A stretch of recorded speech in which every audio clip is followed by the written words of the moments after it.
पाठ 2 अद्भुत परीक्षा। यह कहानी वीर शिवाजी की गुरु भक्ति को दिखाती है। गुरु के प्रति सच्ची प्रेम भावना ही शिष्य को कठिन से कठिन परिस्थिति में भी उबार लेती है।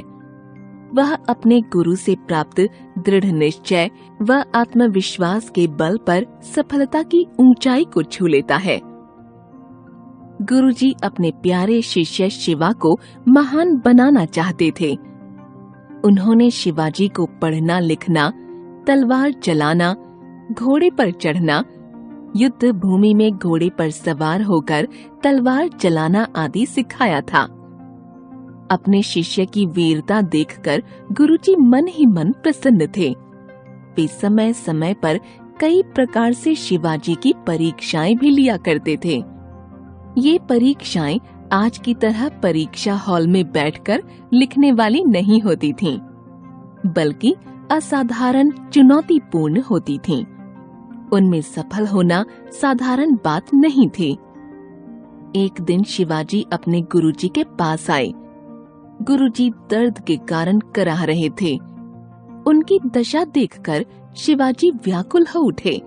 वे बोले, गुरुजी, आपको क्या कष्ट है? गुरुजी ने कहा, अरे मत पूछो बेटा, मेरी टांग दर्द से इसकी दवा कीजिए ना। शिवाजी ने कहा, दवा? इस दर्द की दवा कहाँ मिलेगी? गुरुजी ने निराश मन से कहा। क्यों? क्या इसकी कोई दवा नहीं है?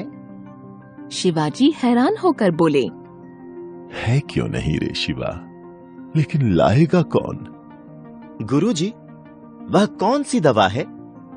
शिवा ने पूछा, पर गुरुजी चुप रहे।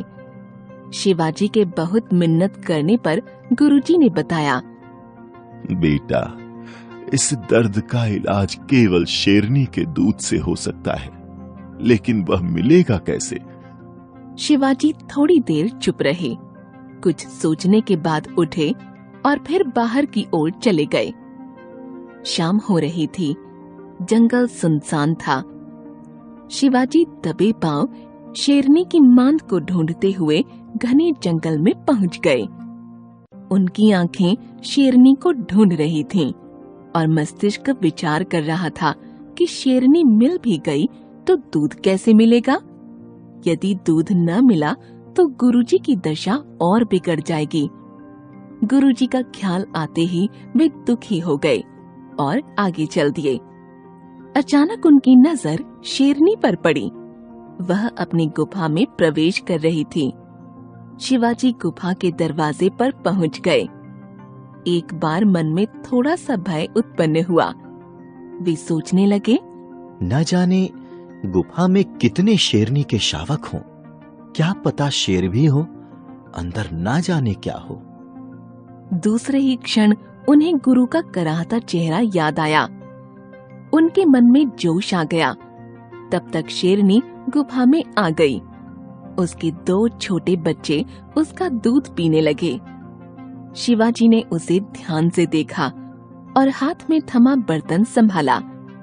फिर दबे पांव उन्होंने शेरनी को पकड़कर उसके पैर बांध दिए और दूध दूह लिया। शेरनी गुर्राई, किंतु उसी तरह लेटी हुई बच्चों को दूध पिलाती रही। फिर शिवाजी धीरे धीरे गुफा से बाहर आए। जंगल से शिवाजी सीधे गुरुजी के पास गए और बोले, गुरुजी, गुरुजी, मैं शेरनी का दूध ले आया हूँ। अब आप शीघ्र ही स्वस्थ हो जाएंगे।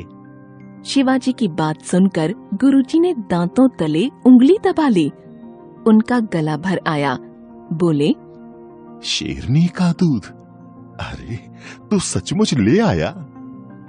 शिवाजी बोले, गुरुजी, आपका कष्ट दूर करना मेरा परम कर्तव्य है और कोई भी कष्ट मुझे अपने पथ से विचलित नहीं कर सकता। गुरुजी ने उठकर शिवाजी को गले लगा लिया और बोले, बेटा, मैं तुम्हारी निष्ठा व गुरु भक्ति से अत्यंत प्रसन्न हूँ। तुम्हारा साहस सराहनीय है। तुम अपनी परीक्षा में सफल रहे। तुम्हारे जैसा शिष्य पाकर मैं धन्य हो गया। मैं तुम्हें आशीर्वाद देता हूँ कि युगों युगों तक तुम्हारा नाम अमर रहे। ऐतिहासिक कहानी